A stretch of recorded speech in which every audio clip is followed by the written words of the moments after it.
Comprendre véritablement qu'est-ce qu'être célibataire.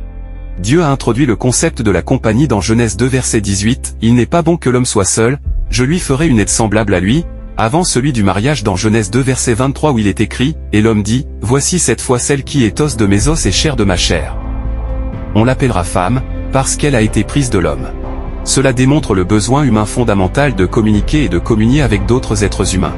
Adam se trouvait seul dans le jardin d'Éden car il n'existait aucun autre être humain à ce stade de la création, bien que des animaux soient présents.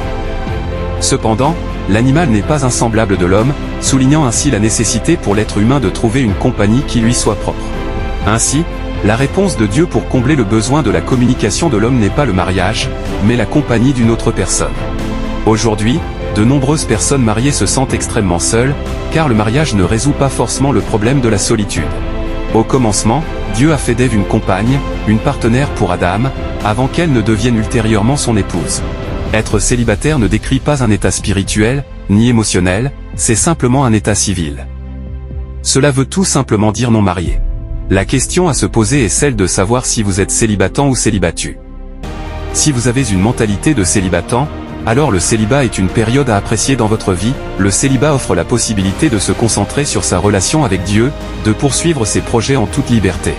Certaines des plus remarquables réalisations ont été accomplies par des personnes célibataires. Par contre, si vous avez une mentalité de célibatu, vous avez besoin de guérison intérieure. C'est une erreur de penser que la seule présence de l'âme sœur dans votre vie vous rendra heureux ou heureuse. Si vous vous sentez déprimé parce que vous n'êtes pas encore marié, le but de ce livre est de vous amener à guérir intérieurement, tout en vous préparant soigneusement à rencontrer la bonne personne. Si vous avez déjà une mentalité de célibatu, cet ouvrage vous apportera une quantité d'indices et de principes qui vous permettront de discerner et d'attirer la personne que Dieu vous a destinée.